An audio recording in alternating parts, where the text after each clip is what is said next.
जय हिंद दोस्तों। सीखो जीके में आपका स्वागत है। यह आप 16 और 17 अक्टूबर का जो करंट अफेयर है उसके बारे में हम पढ़ेंगे, ठीक है, जिसमें 20 प्रश्नों का कलेक्शन है और ये 15वां वीडियो है, ठीक है। तो इसमें हम चलते हैं, पहला क्वेश्चन से शुरुआत करते हैं। पहला क्वेश्चन है, किस भारतीय को संयुक्त राष्ट्र पर्यावरण कार्यक्रम यूएनईपी और प्लेनेट ए द्वारा 2025 का champions of the earth award से सम्मानित किया गया है? ठीक है, तो देखिए, चैंपियंस ऑफ द अर्थ से सम्मानित किया गया है भारत के जिनाली मोदी जी को, ठीक है, जिनाली मोदी जी को, ठीक है। अब ये किसके लिए समझिए, ठीक है, 2025 का चैंपियंस ऑफ अर्थ जो है, जो संयुक्त राष्ट्र पर्यावरण कार्यक्रम के तहत किया गया है, 3 व्यक्ति को दिया गया। एक भारत के जिनाली मोदी, केन्या के जोसेफ नथुरिट्टू और अमेरिका के नोमी फ्लोरिया को, ठीक है, जिसमें से मुख्य हम याद रखेंगे भारत के जिनाली मोदी। अब जिनाली मोदी को यह सम्मान केले के तने से बनोफी लेदर बनाने के काम के लिए दिया गया था, ठीक है। कौन सा लेदर? बनोफी लेदर के लिए, ठीक है ना, केले के तने से। सबसे पहले तो यह जो अवार्ड दिया जाता है 30 वर्ष से कम उम्र के उद्यमी, युवा उद्यमियों को दिया जाता है, जो पर्यावरण की रक्षा और पुनर्स्थापना के लिए कोई उत्कृष्ट समाधान प्रदान करता है। तो किनको दिया गया था? जिनाली मोदी को। किस लिए? केले के पत्ते से बनोफी लेदर बनाने के लिए। अगला क्वेश्चन है, निम्न में से किसने विकसित भारत बिल्डथॉन 2025 नामक भारत का सबसे बड़ा स्कूल हैकाथॉन लॉन्च किया गया? ठीक है, बिल्डथॉन देखते हैं 2025। तो ये लॉन्च किया गया किसके द्वारा? धर्मेंद्र प्रधान जी के द्वारा। किसके द्वारा? धर्मेंद्र प्रधान जी के द्वारा। अब ऐसा समझिए कि कक्षा 6 से 12 तक के बच्चों को रचनात्मक और समस्या समाधान कौशल को बढ़ावा देने के लिए शिक्षा मंत्रालय ने इसको शुरू किया गया, ठीक है। ये एक राष्ट्रव्यापी पहल है और यह आत्मनिर्भर भारत और स्वदेशी जैसे विषयों पर केंद्रित करता है, ठीक है ना। इसके अंतर्गत क्या करना होता? पंजीकरण करना होता, आइडिया अपलोड करना होता है, जिसको जनवरी 2026 में 1000 से अधिक विजेताओं को सम्मानित किया जाएगा, ठीक है। और इससे उसको स्टार्टअप बनाने में भी मदद मिलेगी। तो किसके द्वारा? शिक्षा मंत्री धर्मेंद्र प्रधान जी के द्वारा, ठीक है। अगला क्वेश्चन है, भारत की पहली बार रेल आधारित मोबाइल लॉन्चर प्रणाली से किस मिसाइल का परीक्षण किया जिससे भारत चुनिंदा देशों के श्रेणी में आ गया? देखिए, ये रेलवे से मिसाइल का परीक्षण किया गया है, ठीक है ना। और उस मिसाइल का नाम क्या? अग्नि प्राइम। क्या नाम है? अग्नि प्राइम। बहुत महत्वपूर्ण है। अब यहाँ पर देखिए इसके बारे में, यह किसके द्वारा? ये डीआरडीओ और स्ट्रेटेजिक फोर्सेस कमांड दोनों का संयुक्त रूप से 25 सितंबर 2025 को अग्नि प्राइम मिसाइल का परीक्षण किया गया है, ठीक है ना। ये लगभग कितने किलोमीटर तक का सक्षम है? 2000 किलोमीटर तक का सक्षम है और ये 2 चरणों में प्रक्षेपित होने वाले मिसाइल है। वजन कितना है? 1500 से 3000। अब देखिए, आपका जो अग्नि जो 5 है वो चरणों में, जो अग्नि प्रथम का रेंज है 700 से 800, 2 में 2000, 3 में आपका 2500, 4 में 3500 और अग्नि 5 को हम क्या बोलते हैं? अंतर महाद्वीपीय बैलिस्टिक मिसाइल, जिसका रेंज कितना है? 5000 है, ठीक है। इसमें एक बात की चर्चा हुई है, स्ट्रेटेजिक फोर्सेस कमांड, एसएफसी, ठीक है ना। इसके बारे में जान लीजिए, महत्वपूर्ण क्वेश्चन है। ये 4 जनवरी 2003 को वाजपेयी सरकार के द्वारा बनाया गया था, ठीक है ना, जिसमें आर्मी, नेवी और एयरफोर्स के एक कमांड होता है, ठीक है ना। इसी को कभी कभी स्ट्रेटेजिक न्यूक्लियर कमांड भी बोला जाता है। याद रखिएगा, एसएफसी जो होता है ये भी इंपॉर्टेंट है। 4 जनवरी 2003 को इसको ऑर्गेनाइज किया गया था, बनाया गया था और ये आपका अग्नि 1 to 5 का रेंज है। अगला क्वेश्चन है, ड्रोन और ड्रोन रोधी प्रणालियों पर केंद्रित कोल्ड स्टार्ट नामक सबसे बड़ा संयुक्त सैन्याभ्यास कौन सा देश करेगा? ठीक है ना। तो देखिए ये जो करने वाले हैं उनका नाम क्या है, भारत देश इसका आयोजन करेगा, ठीक है ना। भारत देश इसका आयोजन का नाम क्या है, कोल्ड स्टार्ट नामक ड्रोन, है ना। अब यहाँ पर देखिए यह अभ्यास अक्टूबर 2025 में मध्य प्रदेश में आयोजित किया गया, जिसमें सेना, नौसेना और वायुसेना तीनों अंग ने इसमें भाग लिया, ठीक है। ये किसके निगरानी में हुआ, इंटीग्रेटेड डिफेंस स्टाफ के निगरानी में हुआ, ठीक है ना। अगर हम बात करें इंटीग्रेटेड डिफेंस स्टाफ की स्थापना कब हुई थी, 2001 में कारगिल युद्ध के दौरान, ठीक है ना, जिसका उद्देश्य राष्ट्रीय सुरक्षा ढांचे को बढ़ावा देना है। वर्तमान में आईडीएस इंटीग्रेटेड डिफेंस स्टाफ के प्रमुख का नाम क्या है, एयर मार्शल आशुतोष दीक्षित। ये बहुत महत्वपूर्ण है क्योंकि ये चर्चा बने हुए हैं और इन्होंने अपना पद 1 मई 2025 को संभाला है। एयर मार्शल आशुतोष दीक्षित, नाम क्या है, इंटीग्रेटेड डिफेंस स्टाफ आईडीएस, स्थापना 2001 में कारगिल युद्ध के बाद हुआ था। और अभी जो ड्रोन का जो सबसे बड़ा अभ्यास कहाँ, अक्टूबर 2025 में मध्य प्रदेश में, जिसमें तीनों सेनाएं भाग लेंगी। अगला क्वेश्चन है, भारत का पहला सुपरसोनिक जेट MiG-21 एयरक्राफ्ट 26 सितंबर 2025 को रिटायर हो गया है। इसे किस वर्ष वायुसेना में शामिल किया गया था, बहुत महत्वपूर्ण है MiG-21 का। तो इसे 1963 में शामिल किया गया था। कब किया गया था, 1963 में, ठीक है। अब देखिए इसको चंडीगढ़ एयरबेस फाइटर जेट को विदाई मिली और इसको जब 1963 में कमीशन किया गया था तो वो भी चंडीगढ़ एयरबेस पर ही सब कमीशन किया गया था, वायुसेना में शामिल किया गया था। ये भारत के पहला सुपरसोनिक जेट विमान है, ठीक है। अगर सुपरसोनिक विमान की बात करें तो ये 1965 भारत पाक युद्ध, 71 बांग्लादेश मुक्ति संग्राम, 99 कारगिल युद्ध और 2019 में बालाकोट एयर स्ट्राइक सब में महत्वपूर्ण भूमिका इन्होंने निभाया है, ठीक है ना। अगर इस सुपरसोनिक की बात करें तो इसकी अधिकतम गति कितना है, 2175 किलोमीटर प्रति घंटा। अब इसको हटाकर इसके जगह पर आया है light combat aircraft mark A1, जिसका नाम क्या है, तेजस। ये बहुत इंपॉर्टेंट है, आपसे पूछेगा MiG-21 के बदले किस एयरक्राफ्ट को स्थानांतरित किया गया है, रिप्लेस किया गया किससे, तो तेजस LCA, light combat aircraft mark A1 का पूरा नाम है। भारत की पहली विदेशी डिफेंस मैन्युफैक्चरिंग यूनिट किस देश में स्थापित की गई है, ठीक है। डिफेंस यूनिट के बारे में आपसे चर्चा है। तो पहला विदेशी डिफेंस यूनिट आपको स्टैब्लिश किया गया कहाँ, मोरक्को में। कहाँ स्टैब्लिश किया गया है, मोरक्को में स्टैब्लिश किया गया है, ठीक है। अब यहाँ जान लिए मोरक्को के बेररेसिस, क्या नाम है, मोरक्को के बेररेसिद में शहर में इसको स्थापित किया गया। किसने किया, Tata advance system limited TASL ने किया। दोनों इंपॉर्टेंट है, मोरक्को को बेररेसिद में स्थापित किया गया और टाटा एडवांस सिस्टम लिमिटेड के द्वारा स्थापित किया गया। भारत के पहला ऐसा संयंत्र जो विदेश में स्थापित किया गया, ठीक है। इसमें आपको बख्तरबंद प्लेटफॉर्म और व्हील आर्म प्लेटफॉर्म का उत्पादन किया जाएगा, ठीक है ना। चलिए अगला क्वेश्चन आपका है, निम्न से किसने लिविंग ब्रिज पुरस्कार से सम्मानित किया गया है, ठीक है। देखिए ये पुरस्कार 2025 में ही शुरुआत की गई है और इसे सम्मानित किया गया है ब्रिटेन के जो प्रधानमंत्री है कीम स्टारमर, उनको दिया गया है, ठीक है ना। कीम स्टारमर जी को दिया गया है। क्यों दिया गया है, ये भारत ब्रिटेन मुक्त व्यापार समझौते के सफलतापूर्वक क्रियान्वयन और उनकी भूमिका के लिए दिया गया है। और किसने दिया है, इंडिया बिजनेस ग्रुप IBG के द्वारा दिया गया है, ठीक है, ब्रिज अवार्ड, ठीक है। अगला है, निम्न से किसे केंद्रीय औद्योगिक सुरक्षा बल का महानिदेशक नियुक्त किया गया है, ठीक है।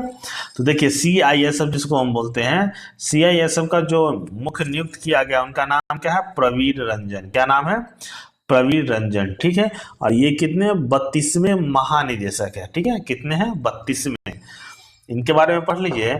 इसकी स्थापना, CISF की स्थापना कब हुई थी, 10 मार्च 1969। ये क्वेश्चन पूछता है भारत संसद अधिनियम के अंतर्गत। ये किसके अंतर्गत आते हैं, गृह मंत्रालय के अंतर्गत आते हैं, ठीक है। और इसका काम क्या है, औद्योगिक इकाई, हवाई अड्डा, मेट्रो, बंदरगाह, परमाणु ऊर्जा संयंत्र और अन्य महत्वपूर्ण सरकारी एवं निजी उपक्रमों की सुरक्षा प्रदान करते हैं, ठीक है ना। 1969 में क्या नाम है, प्रवीर रंजन।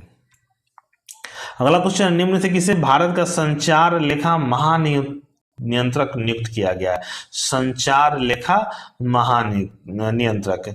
तो ये किन्हें नियुक्त किया गया है?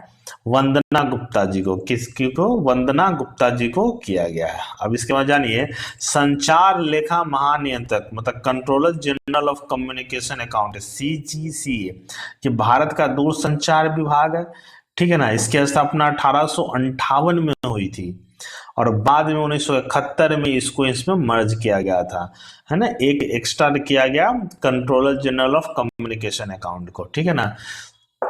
तो क्या नाम है? वंदना गुप्ता। भारतीय विज्ञापन मानक परिषद ASCI का अध्यक्ष किसे नियुक्त किया गया? ये बहुत इंपॉर्टेंट है। तो ये नियुक्त किया गया किसको? सुधांशु वत्स को। किसे नियुक्त किया गया? सुधांशु वत्स जी को नियुक्त किया गया। अब समझिए, भारतीय विज्ञापन मानक परिषद की स्थापना 1985 ईस्वी में एक गैर लाभकारी संस्था है, ठीक है ना। इसका काम क्या है? भारत में विज्ञापन उद्योग के नैतिक एवं जिम्मेदार संचालन का सुनिश्चित करना, ठीक है ना। इसके अंतर्गत कोई भी नागरिक इसमें शिकायत कर सकता है, लेकिन गुमनाम नहीं होनी चाहिए, और शिकायत को ASCI जांच कर उस पर उचित कार्यवाही या उसका जवाब मांगता है, ठीक है ना। तो कब हुई थी? 1985 ईस्वी में भारतीय विज्ञापन मानक परिषद की स्थापना हुई थी, और कौन बने हैं? सुधांशु वत्स, ठीक है। अगला क्वेश्चन, किस भाषा के प्रसिद्ध लेखक SL भैरप्पा का निधन 24 सितंबर 2025 को हुआ है, ठीक है ना। ये डेट से संबंधित है। तो किस भाषा के थे? तो वे कन्नड़ भाषा के थे। किस भाषा के? कन्नड़ भाषा के। अब समझिए, कन्नड़ भाषा के सबसे पढ़े लिखे एक कवि थे। उन्हें पद्म भूषण, पद्मश्री, सरस्वती सम्मान, साहित्य सम्मान सभी पुरस्कार उनको मिल चुका है, ठीक है। उनका पहला उपन्यास भीम का 1958 में रिलीज हुआ था, और अंतिम उपन्यास उत्तरकांड 2017 में महिलाओं के नजरिए से रामायण का पुनर्गठन, ये उनका लिखत था। तो पहला भीम का है और अंतिम उत्तरकांड, ठीक है ना। नाम क्या है? SL भैरव।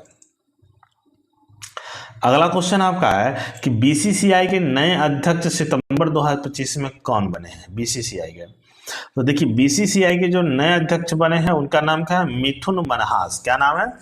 मिथुन मनहास नाम है, ठीक है ना। अभी देखिए, मिथुन मनहास जी को ये 47वें अध्यक्ष होंगे BCCI के। वे किनका जगह लिए? रोजर बिन्नी का जगह लिए। क्यों? क्योंकि उनकी आयु 70 वर्ष हो गई थी, जिसके कारण उन्होंने अपने पद से इस्तीफा दे दिया। और ये भी कि जम्मू कश्मीर से संबंध रखने वाले पहले व्यक्ति है जो BCCI के अध्यक्ष बने हैं। BCCI की अगर बात करें तो अध्यक्ष मिथुन मिन्हास, उपाध्यक्ष राजीव शुक्ला, सचिव देवजीत सैकिया और IPL के अध्यक्ष अरुण ठाकुर। ये चारों को चारों बहुत इंपॉर्टेंट कुछ है, आपका सभी पद के बारे में बता दिए। अध्यक्ष मिथुन मिन्हास याद रखिए, उपाध्यक्ष राजीव शुक्ला, सचिव देवजीत सैकिया और IPL अध्यक्ष अरुण ठाकुर, ठीक है ना।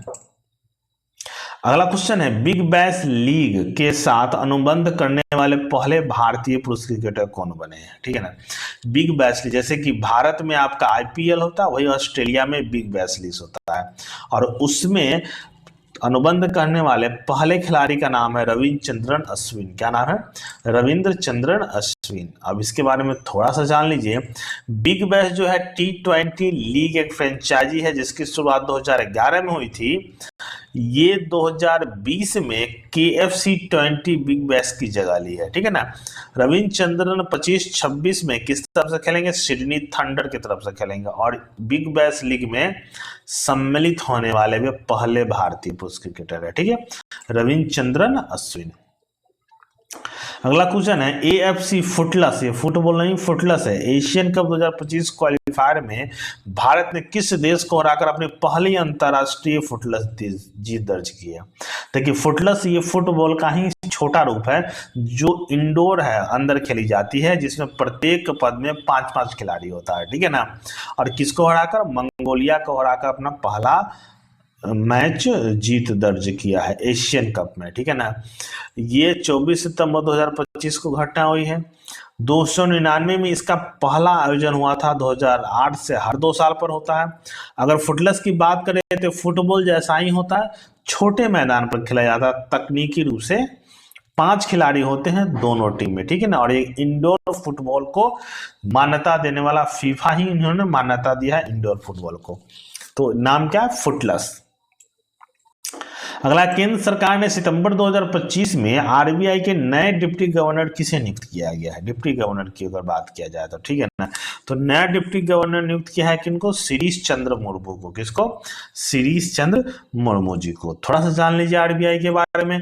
इन्हें 9 अक्टूबर 2025 से 3 वर्ष के लिए नियुक्त किया गया, और ये किसका जगह लेंगे? राजेश्वर राव जी का जगह लेंगे, ठीक है ना, राजेश्वर राव जी का जगह लेंगे। अगर हम बात करें आरबीआई के, तो गवर्नर का नाम क्या है? संजय मल्होत्रा, और 4 डिप्टी गवर्नर होते हैं, एम राजेश्वर राव, टीबी रविशंकर, स्वामीनाथन जे और डॉक्टर पूनम गुप्ता। 4 क्या है? उप गवर्नर है।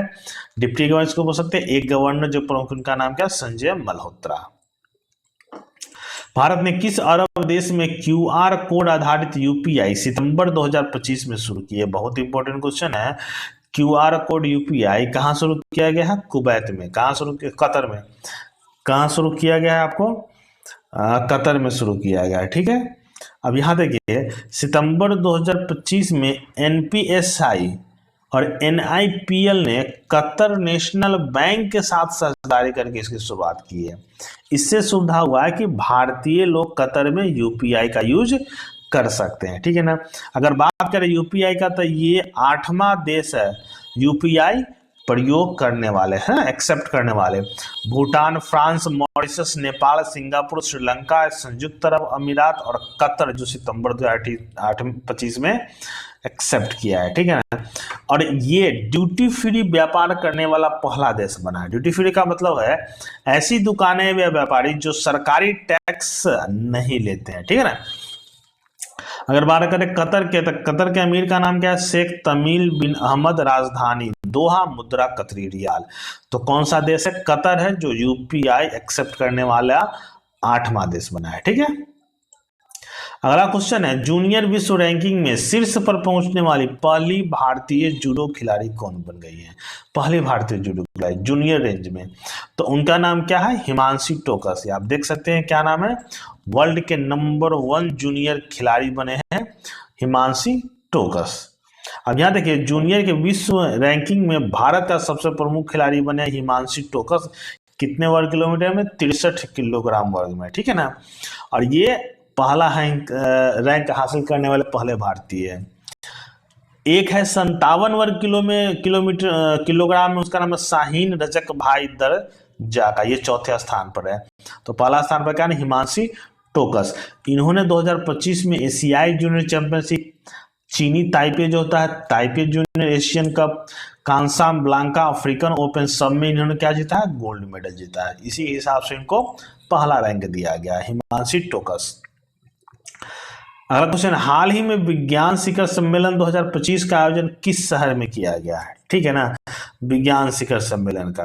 तो ये आयोजन कहाँ हुआ है? न्यूयॉर्क में। यह 18वां क्वेश्चन है, कहाँ हुआ आपका? न्यूयॉर्क में हुआ है, ठीक है। अब यहाँ देखिए, 9 से 26 सितंबर 2025 को न्यूयॉर्क में संयुक्त राष्ट्र महासभा के द्वारा कौन सा विज्ञान शिखर सम्मेलन का आयोजित किया गया, ठीक है ना। इसके अलावा याद रखिएगा, 15 से 18 सितंबर में भी लिथुआनिया में समुद्री विज्ञान सम्मेलन हुआ, और 4 से 6 नवंबर 2025 को रिचलैंड वाशिंगटन अमेरिका में एक global summit on environment remediation एक आयोजन किया जाएगा। ये तीनों का तीनों इंपॉर्टेंट आपका क्वेश्चन है, ठीक है। अगला, विश्व पर्यटन दिवस कब मनाया जाता है? विश्व पर्यटन दिवस, तो देखिए, विश्व पर्यटन दिवस मनाया जाता है कब? 27 सितंबर को, ठीक है ना। कब मनाया जाता है? 27 सितंबर को। अब देखिए, 27 का थीम क्या है? पर्यटन और सतत परिवर्तन, टूरिज्म एंड सस्टेनेबल ट्रांसफॉर्मेशन, ठीक है। अच्छा, इसकी शुरुआत 1980 में, विश्व पर्यटन दिवस की शुरुआत 1980 में हुई थी। भारत की बात करें तो भारत में के जीडीपी में पर्यटन का योगदान कितना है? 5% का है, ठीक है ना। लगभग 7.5 करोड़ नौकरियां सृजित होती है। ये किसके तहत है? अतुल्य भारत, देखो अपना देश, स्वदेश दर्शन और प्रसाद जैसी योजनाएं कि जो नीतिगत प्रयास है, उससे भारत में पर्यटन का क्या हुआ? बढ़ावा मिला है। और इसमें जीडीपी में इसका कितना योगदान है? 5% का। विश्व पर्यावरणीय स्वास्थ्य दिवस कब मनाया जाता है? विश्व पर्यावरणीय स्वास्थ्य दिवस, तो देखिए विश्व पर्यावरणीय स्वास्थ्य दिवस मनाया जाता है 26 सितंबर को। कब मनाया जाता है? 26 सितंबर को मनाया जाता है। ठीक है, अब देखिए इसका थीम क्या है? स्वच्छ वायु स्वस्थ लोग, इसका एक थीम है। ठीक है ना, इसकी स्थापना कब हुई थी? शुरुआत 2011 में, और 26 सितंबर 2011 को इसको आधिकारिक घोषणा किया गया था। किसके द्वारा? अंतरराष्ट्रीय पर्यावरण स्वास्थ्य फेडरेशन के द्वारा। ठीक है, तो ये आपका 20 क्वेश्चन था। इससे अच्छा लगेगा तो इसको लाइक कीजिएगा, शेयर कीजिएगा, कमेंट्स कीजिएगा। धन्यवाद।